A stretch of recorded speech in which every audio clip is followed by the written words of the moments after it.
Bonjour mesdames et messieurs et bienvenue à votre troisième épisode de la nouvelle saga À nous la côte. Nous sommes Teresa Fortier Et Sarah Villemer. et nous sommes heureuses de vous accompagner tout au long de l'été pour un nouveau concept d'émission fruité et léger. Aujourd'hui, on parle d'un sujet plutôt vaste, hein, Sarah? Vraiment? On parle de sport. On est allé rencontrer quelques acteurs principaux sur la Côte-Nord. Premièrement, on est allé voir Pierre Chamberlain, instructeur de karaté au Fudoshin Dojo. Mais avant tout, on s'est rendu à l'un des plus beaux secteurs de Forestville et je parle bien ici du club de golf Le Méandre.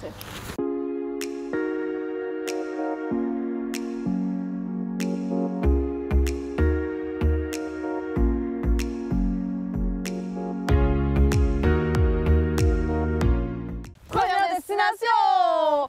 Golf Le Méandre!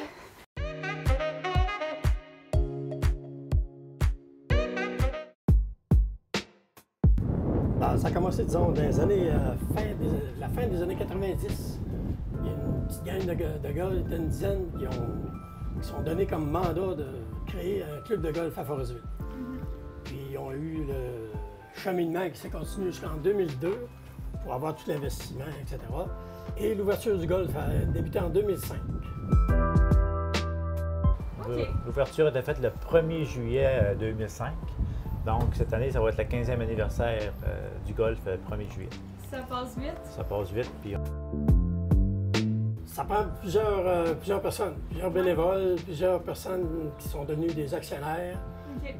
Disons que c'est une coopérative, que le club de golf Le Méandre de Forestville, excusez, est une coopérative, donc il y a beaucoup de coopérants, ça veut dire, OK. qui ont investi temps et argent.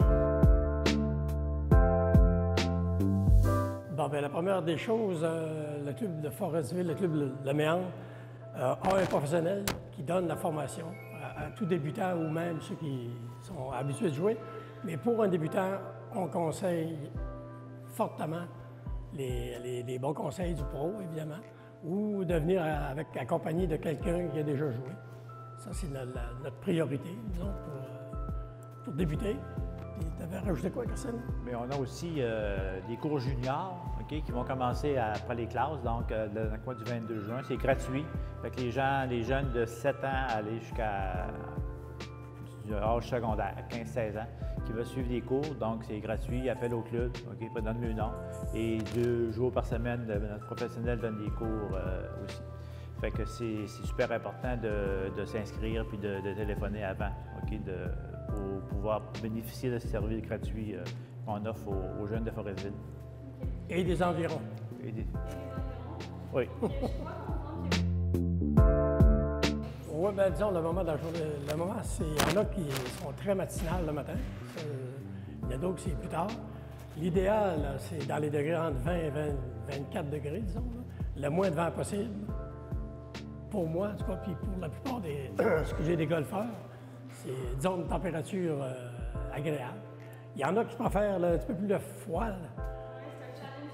Ouais, exactement, comme Christian, je pense que t'aimes ça l'automne, toi. Oui, mais pas comme aujourd'hui. Pas comme aujourd'hui. Donc, c'est ça, entre 20 et 24 degrés, c'est l'idéal. Le gros achalandage, c'est le matin. Entre 9h et 10h, il y a quand même beaucoup de monde. Puis sur la fin de la journée, à partir de 4h, 3h30, 4h, aller jusqu'à 9h le soir, là, 8h30, là, et c'est l'achalandage. C'est plus tranquille un petit peu en plein milieu de l'après-midi, vers 2-3 heures. C'est sûr qu'il fait plus chaud durant l'été, etc. Mais le monde travaille. Donc, les retraités sont plus matinales le matin. Après, dans l'après-midi, c'est un petit peu plus tranquille. Mais quand même, les deux blocs, les plus achalandés, c'est le matin, puis vers 3h, 3h30, aller jusqu'à 8h le soir. Faire disons un 9, on calcule 2h20. Faire un 9. Il y en a des plus rapides. Puis pendant, si tu joues à pied ou si tu joues en quart. Donc, quelqu'un qui va jouer en quart va aller, ça va prendre 2 heures, un petit peu moins de 2 heures. Tandis qu'il y en a qui jouent à 2 aussi, à la place de jouer à 4. Donc, c'est un petit peu plus rapide aussi. Mais à pied, normalement, 2h20, là, donc il faut compter au moins 4h30 à peu près pour un 18. Mais la majorité des gens, je me dirais peut-être 70 % des gens jouent un 9. OK? Il y a peut-être un 30 % des gens qui viennent qui jouent 18 trous, mais la majorité joue un 9, après ils font d'autres choses dans la journée. C'est l'avantage d'avoir un... Il y a des avantages comme il y a des avantages. Parce qu'il parle un peu, le golf, que c'est long, ça prend 4-5 heures, puis Tandis qu'ici, il y a un 9, on joue en 2 heures, 2 heures et demie. Donc, après ça, on peut faire d'autres choses. Donc, c'est un avantage parmi les inconvénients qu'on n'ait pas un 18. Là. Comment se sent? Disons, c'est beaucoup de pression. C'est vrai que c'est l'architecte qui a dit, quand il a construit le fameux site, il a découvert, il a dit que c'était le bijou de la Côte-Nord, ce terrain de golf. Et puis, les gens qui viennent de l'extérieur, qui voient pour la première fois le terrain, ils sont émerveillés par la beauté du terrain, qui longe la rivière sur le cochon, puis avec une vue sur le fleuve. C'est quand même très, très beau. Très beau site. Ben, je dirais qu'on a un peu partout dans la province. Oui, c'est sûr, nous, de la province. On a eu des frères de la France aussi qui sont venus. On a des Européens, exactement. Il y a beaucoup de Montréal, Québec, Saint-Jean. En plus du terrain, le site du clubhouse, du chose ici, quand on voit la vue sur le terrain avec notre terrasse, etc., c'est exceptionnel. On voit pas ça très, très. Puis un de mes amis qui est professionnel sur un autre terrain de golf qui a dit que ici c'était le plus beau de notre trou au Québec. Donc, c'est pas peu dire, donc c'est quand même bien. Parce que la vue d'ici du chalet ou de la terrasse, là, on voit 4 terrains. 4 trous. 4 trous, 4 allées. Ce qui est rare de voir ça sur un terrain de golf. T'en vois une, des fois peut-être 2, mais d'en voir 4, là, c'est exceptionnel. Ben, j'ai eu un téléphone tantôt, puis il commence à vouloir déconfiner un petit peu dans ce genre-là. OK? Il parle qu'on aurait le droit de faire des tournois, mais localement. OK? Donc, c'est une nouvelle que j'ai eue par téléphone tantôt. Je vais relire un peu le courriel pour être sûr de mon goût, là. Mais il parlait de tournois local avec les gens du coin. On pourrait faire quelque chose là, présentement. Là. Donc, c'est entre guillemets, là, et je vais relire le courriel, puis on va avec ça. Fait à suivre. À suivre. Puis c'est sûr qu'on s'en va vers une amélioration. Puis d'ici le mois de juillet, probablement qu'on va retourner avec des tournois normaux, puis des rencontres, etc. Là. Donc, on espère, bien sûr. En passant aussi, on a quand même de l'équipement. Ceux qui veulent acheter l'équipement, on a des bâtons à vendre, des sacs, des souliers, etc. Donc, les gens de la région qui placent la place, puis on a des prix compétitifs avec les gros magasins comme Golf Town à Québec. Là. Venez voir ici, puis je vous ai garanti qu'on a un meilleur prix chez Golf Town. Ça, c'est certain. Acheter local. Acheter local, c'est bien certain. Nous autres, ça va nous encourager en même temps. On les passe gratuitement. Gratuitement? Oui. Donc, les bâtons gratuitement pour ils veulent essayer n'importe quoi. Puis on a un champ de pratique aussi sur gazon. Donc, des fois, on a des champs de pratique ailleurs, puis c'est sur tapis, qui est moins agréable un petit peu. Mais là, c'est plus naturel, donc on a quand même ce qu'on appelle un driving, un champ de pratique qui est quand même assez bien.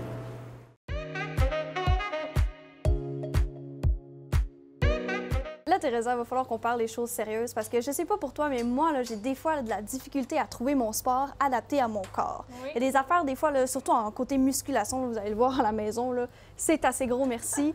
C'est plus difficile pour moi, mais j'ai réalisé parce qu'on a fait nos recherches ensemble que la façon que tu fais ton sport va dépendre un petit peu de ta morphologie. Donc, il y a plusieurs aspects qui peuvent dépendre un petit peu du sport que tu vas faire. Et c'est important de savoir qu'il y a des sports plus faciles à pratiquer selon ta morphologie. Et on en a trouvé 3 pour vous très importantes. Oui. Exactement. Tu dirais que tu es quel type de morphologie, toi? Moi, avec une petite analyse vite que je vais vous montrer comment faire, je dirais que je suis ectomorphe, en fait. Et c'est le premier type, en fait, que je vais vous parler. L'ectomorphe, en fait, il va avoir le bassin, les épaules super étroits, des membres souvent plus longs et probablement des articulations, des articulations plus fines. Et évidemment, il va être meilleur dans les sports de cardio parce que son métabolisme est super vite et il va avoir la misère à prendre du gras, donc de la musculature. Donc, on peut penser aux marathoniens, on peut penser aux gens qui font du vélo aussi, les cyclistes. C'est vraiment dans leur branche. Puis nous, on pourrait se qualifier là-dedans en tant qu'amateur, athlète amateur. Oui, c'est ça, en tant qu'amateur. Hein? On peut se qualifier dans ce type de morphologie. La deuxième des 3 types de morphologie, on appelle ça l'endomorphe. Et ça le dit un petit peu dans le mot, hein. Il est comme endormi, il est plutôt, j'ai le goût de dire lent. Il a un métabolisme un peu plus lent. C'est pour ça qu'il va avoir plus de facilité à absorber du gras et donc de la musculature. Mais il y a tout de même un squelette assez fin comme celui de l'ectomorphe. Mais il va avoir plus de facilité à être un petit peu plus rond. Donc c'est pour ça que l'endomorphe est plus apte à faire des exercices de musculature comme du crossfit, l'haltérophilie, oui, des choses comme ça. Fait que, voilà, endomorphe, vous êtes parfait pour ces sports-là, en fait. Le contraire de nous, on va se le dire. On a C'est plus ça. de difficultés, mais on va en faire du crossfit un moment donné. Mais ce qui est ironique là-dedans, et ce qu'il faut prendre en note, c'est que malgré les morphologies, tu peux tout faire. Il n'y a pas de raison de se contraindre parce que même si moi je vous dis que j'étais ectomorphe, j'ai fait du crossfit et de l'haltérophilie. Ding, ding, ding, preuve, preuve, Peut-être. preuve.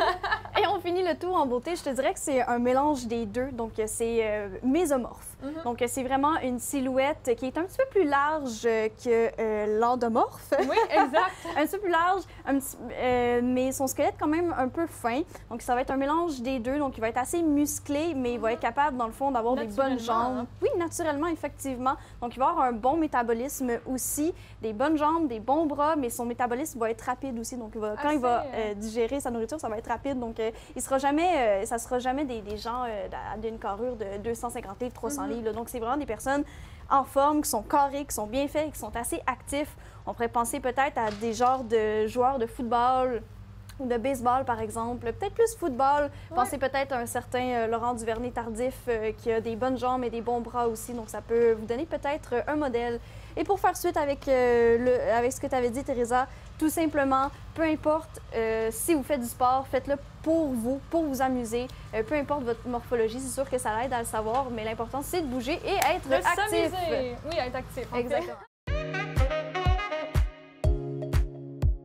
Donc, nous sommes présentement avec Pierre Chamberlain, instructeur au Fudoshin Dojo, l'atelier de karaté des Escoumins. Comment ça va?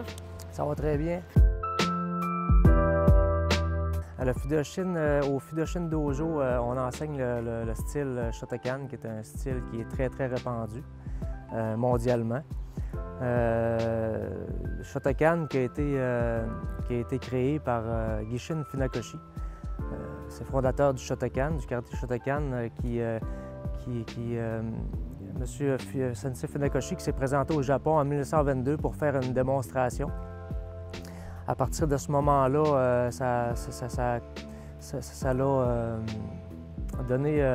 donné, comment je pourrais dire, une popularité au karaté à partir de ce moment-là. C'est à ce moment-là que Gishin Funakoshi a rencontré le fondateur du judo en même temps. Ça fait qu'il y a eu des belles échanges qui se sont faits. À partir de ce moment-là, ça a été comme le début d'une grande dynastie, si on peut le dire, là, par rapport au karaté. Ça s'est popularisé, ça s'est répandu au travers le monde là, à partir de ce moment-là. Bien là, présentement, ici là, au Fudoshin, on est entre 40 et 50, tout dépendant de la période de l'année, parce qu'il y en a qui commencent, il y en a qui arrêtent, il y en a qui recommencent après les fêtes, parce qu'il y a deux sessions. Il y a une session avant les fêtes, qui commence septembre, finit décembre, mi-décembre. Puis après ça, on a une autre session qui commence en janvier, qui finit, elle, en fin mai, là, finalement. Là. Ça fait qu'il y en a qui s'inscrivent, il y en a qui aiment ça, ils continuent, il y en a qui s'inscrivent puis qu'ils ne recommencent pas la deuxième session parce que c'est pas pour eux, ils aiment moins ça ou ces choses-là. Fait qu'on peut compter là, au total une 50aine de membres là, pour les Escoumins. On a dernièrement, cette année, l'année qui vient de se terminer, on a ouvert un dojo à Forestville aussi. Ça fait que c'est Sensei Nick Miller là, qui s'occupe vraiment du côté de Forestville, là, puis s'occupe aussi du côté ici. C'est vraiment l'instructeur-chef du Fudoshin, c'est Sensei Nick Miller, qui est mon sensei, qui est 4e dan en Shotokan, karaté Shotokan. Lui s'occupe du côté de Forestville. Il a décidé d'ouvrir là parce que ça se trouve à pas être trop loin de chez lui, parce que lui, il habite à Colombier. Ça fait que près de Rivière-Berzémis. Ça fait qu'il a décidé d'ouvrir à Forestville une journée semaine, ce qui a fait monter notre dojo à 70 membres au total. Là. avec Forestville. Pour la première année, c'est très, très bon, c'est excellent. Les niveaux commencent à jaune, ensuite c'est orange, ensuite vert, après ça c'est bleu, après ça c'est marron, après ça c'est noir. Ça fait que si on veut y aller un peu avec, comme ici, là, on a des ceintures qui sont marrons, ça veut dire qu'ils sont proches de la noire. On a quand même plusieurs bleus, plusieurs vertes. Ça fait que, puis c'est ça, parce que la première année, là, on a commencé avec toutes des ceintures blanches, là, ça fait qu'il faut commencer au début, comme on dit. Ça fait qu'après notre 5e année, là, on a pas mal de couleurs dans notre dojo, c'est bien le fun à voir. Ouais. Il faut enseigner aux jeunes quelque chose qui est droit. Le jeune, il absorbe tout, hein, que ce soit par le visuel ou par la parole. Il va tout absorber ce qu'on va lui dire, puis il va tout regarder les mouvements qu'on va faire. Ça fait que plus notre niveau est haut, plus nos mouvements sont bons, plus nos paroles sont justes, plus notre jeune il démarre avec une structure solide. Okay. Ça fait que s'il y a des choses qu'un karatéka n'a pas compris lui-même, on ne peut pas l'enseigner. Ça fait que si on n'est pas rendu au niveau de la noire minimalement, là, parce qu'on s'entend quand on est rendu à ceinture noire, normalement, le premier dan, c'est qu'on peut se considérer à ce moment-là comme débutant. Physiquement, c'est clair, là, c'est sûr qu'on voit la progression rapidement des jeunes, là, parce que les jeunes, ils travaillent fort. On les en demande beaucoup, mais ils nous en donnent beaucoup aussi. Ça fait que les jeunes sont là pour bouger, ils veulent courir, ils veulent se dépenser. Fait que c'est un bel endroit pour justement, oui, bouger, puis oui, faire du sport, mais aussi en même temps se recentrer sur eux-mêmes. Dans le monde d'aujourd'hui, c'est qu'on est beaucoup à l'extérieur de notre personne. On va essayer, souvent on va rentrer cette personne-là dans son intérieur pour aller chercher, puis trouver des choses, trouver des sensations, puis se redécouvrir en même temps, en tant que personne, en tant qu'être humain, puis en tant que karatéka en même temps. Au début, c'est des mouvements. Comme tu l'as si bien dit, c'est que c'est des mouvements, c'est juste des mouvements. On se concentre sur juste la forme. On se concentre sur ce qui est extérieur. Ça veut dire qu'on va se concentrer sur le mouvement juste, où placer les pieds, où placer les poings, comment placer nos jambes, notre corps, tout ça. À ce moment-là, on est encore dans l'extérieur. Mais aussitôt que le karatéka a compris la technique juste extérieurement, on lui demande d'aller chercher plus en profondeur, en dedans, pour aller chercher cette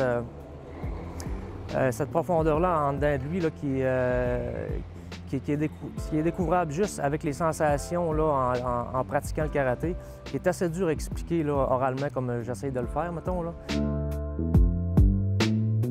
Ça prend de la persévérance. Ça prend de la persévérance parce que souvent, qu'est-ce qui est beau, qu'est-ce qui est le fun, qu'est-ce qui est... on va le trouver à long terme. Au début, on trouve ça dur, on se trouve que c'est trop long. On veut monter de ceinture, on voudrait comprendre plus vite, mais c'est un long cheminement. Des fois, il y a des chemins qui sont plus courts un peu dans d'autres écoles où on peut retrouver quelque chose de... des fois, ça va monter plus vite ou des choses comme ça parce que la philosophie, des fois, n'est pas la même. Mais c'est sûr que dans le karaté Shotokan, les écoles, c'est pas mal tout pareil. C'est que le processus est long avant d'arriver à la noire, là. Puis avant de justement sentir un bien-être dans la pratique du karaté. Ça fait que souvent, c'est quand que le jeune va passer au travers de ça, ou l'adulte, peu importe. Quand on passe au travers de tout ça, puis on commence à découvrir ces choses-là qui sont souvent intérieures, mais c'est là qu'on est content d'avoir persévéré puis de s'avoir rendu là. C'est ce qu'on divise un peu les qualités d'un karatéka en trois sections. Shin, Gitai. Il y a l'esprit, la forme physique et la technique.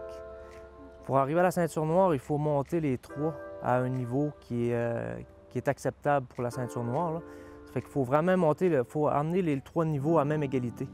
Ça fait que le karatéka, lui, il va travailler, il va monter progressivement, il va travailler ses faiblesses il va continuer de travailler ses forces, mais il va travailler ses faiblesses jusqu'au temps qu'il va atteindre ce niveau-là. Mais rendu à ce niveau-là de la noire, il va falloir qu'il ait justement acquis ces trois niveaux-là. Il faut qu'il soit au même niveau, là.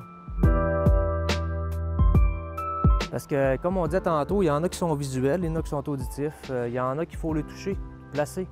Fait juste les placer. Regarde, mets ton pied comme ça, il ne placera pas son pied comme ça, on va prendre son pied, on va le placer, hop, là, il vient de le comprendre.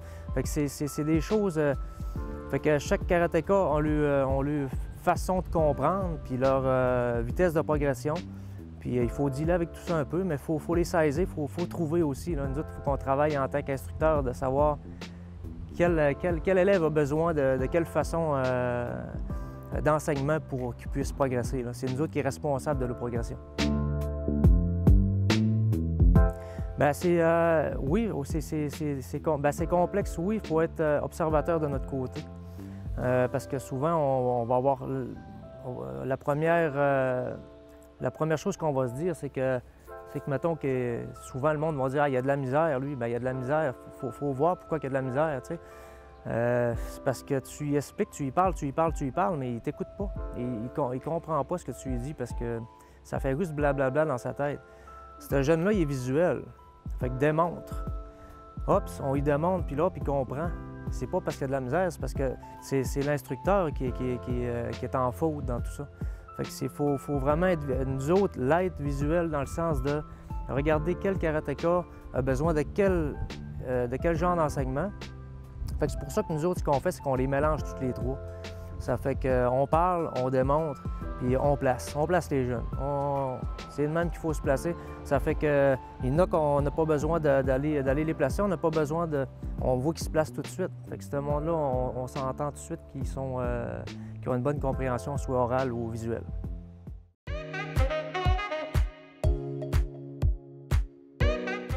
Je sais pas pour toi, Sarah, mais moi, dès que je travaille à la maison, c'est pas mal plus difficile de sortir de mon sofa et de bouger, de faire de l'activité physique comme une habitude. Vraiment, parce qu'on est comme dans notre zone de confort, puis on dirait que c'est pas possible de faire du sport à la maison. Exactement.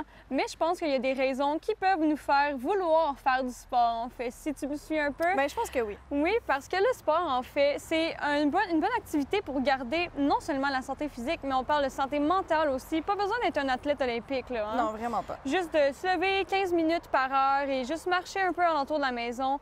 Ça peut faire une grosse différence. Ah oui, vraiment. Ça l'atténue, je pense, que les risques de dépression et d'anxiété. Mais pour ça, des fois, il nous faut quelques trucs là, pour nous remettre un peu dans l'eau du bain. Hein? Donc, premier truc, je pense que tu as fait quelques recherches. Est-ce que tu en as à nous partager? Bien, écoutez, je pense qu'il faut commencer avec le commencement. Là, il faut sortir nos jogging, il faut enlever là, nos vêtements mous, là, puis là, on se met en sport. Là, Ah, c'est ouais. pas compliqué. Là, on sort nos petits bas blancs, nos petits bandeaux blancs, nos shorts, t-shirts. On dirait qu'on se sent mieux, on dirait qu'on se sent plus confortable à faire du sport lorsqu'on met déjà des vêtements adaptés pour l'activité physique. Après ça, mais là, c'est sûr que là, on est dans une période plus nébuleuse. On peut l'appeler comme ça, hein, ces temps-ci. C'est un beau mot. Gym, centres d'entraînement sont fermés. Donc, ça nous a donné peut-être l'occasion de nous réinventer, le mot populaire du mois, se réinventer surtout sur l'activité physique, par le fait qu'il a fallu que, on se réinvente pour faire du sport à la maison. Et là, on n'est pas des professionnels hein, à la maison en tant que sportifs. On est des sportifs amateurs. Donc, on s'est tourné vraiment beaucoup vers la technologie. Donc, c'est là qu'on a sorti nos YouTube de ce monde. Et les entraîneurs se sont vraiment tournés vers leur page Facebook, vers YouTube, vers Vimeo pour offrir des plateformes de qualité quand même. C'est facile d'accès. Vraiment facile d'accès, c'est gratuit. Donc, vraiment, la motivation est là à son meilleur. Tu as juste à cliquer cours de yoga pour les nuls ou pour les initiés et tu vas avoir des cours automatiquement là-dessus. Donc, c'est vraiment facile aussi si tu veux faire du CrossFit. Je sais qu'il y avait comme plein de techniques aussi. Ah oui, il y a pas juste le yoga. Il y a Comment vraiment... faire? Oui, vraiment, là, l'introduction à des sports, c'est vraiment facile. Des trucs aussi. Apprendre aussi, peut-être, troisième élément, aussi, se fixer des objectifs réalistes. Parce que là, tu sais, on se dit, OK, il faut bouger, il faut faire du sport, mais tu sais, il faut être réaliste dans notre façon de bouger. Tu sais, on veut pas faire du sport 7 jours sur 7, nuit et jour. On essaie de se pousser trop loin, hein, qu'on est capable. Exactement. On n'est pas là pour se préparer pour les Olympiques de 2021. Là. On n'est pas rendu là. Donc, c'est vraiment se fixer des objectifs réalistes par rapport à notre métabolisme aussi, comme on en a parlé précédemment. Et puis, exactement, c'est vraiment connaître son corps. Et après ça, lorsqu'on se fixe des objectifs réalistes, c'est apprendre à se connaître, apprendre à se connaître son corps, puis dire non, là, c'est assez. Non, moi, j'aime pas ça, faire ça, ou je préfère ça comme ça, je préfère ça faire plus ça le soir, le jour, la nuit peut-être. Il y en a des oiseaux de nuit qui préfèrent aussi pratiquer le soir. Puis je pense que ça peut enlever peut-être le syndrome d'une écœurantite aiguë, si je peux appeler ça comme ça. Tu sais, des fois, quand tu te pousses trop souvent, t'aimes plus ça non plus, Vraiment. bouger à ce point-là. Exactement. Faut s'écouter. Oui, voilà. Mot du jour. Donc, un autre conseil que j'aurais à vous donner, comme Sarah nous le mentionne, c'est d'écouter, apprendre à connaître son corps, apprendre à ne pas dépasser les limites. Ensuite, je pourrais vous dire, il faut s'informer, il faut toujours s'informer. On parle de YouTube, on parle de Pinterest, on parle de tout. Même des amis qui bougent beaucoup plus que nous, des spécialistes, peu importe, c'est tellement facile d'accès maintenant. On est en 2020, on prend les outils qu'on a à côté de nous. Oui. Donc, moi, c'était mes conseils. Bien, Teresa, je pense qu'avec tous ces conseils-là, on va être prête pour sortir, mais à partir de chez nous. Oui, Quel sport voilà. tu penses pratiquer à partir de chez vous? Je pense pour remettre à la course, oui, comme tu fais. Ah, parfait. Et toi? Moi, je pense que je vais faire un petit cours de Zumba. Hey! Zumba! Hey! C'est ce qui conclut notre 3e épisode de la saga À nous la côte. Nous sommes Sarah Villemer. Et Teresa Fortier. Merci beaucoup d'avoir été avec nous. Sachez qu'il va y avoir d'autres épisodes dans les prochaines semaines. Sachez qu'on va être là un peu partout. On va peut-être aller à votre rencontre aussi cet été. On a bien hâte de vous rencontrer. Sachez qu'en attendant, vous pouvez toujours aller sur notre page Facebook, partager, commenter, aimer, faites ce que vous voulez avec nos capsules parce qu'elles vont être disponibles très bientôt. Donc, on vous souhaite une excellente fin de journée. À la prochaine. À bientôt!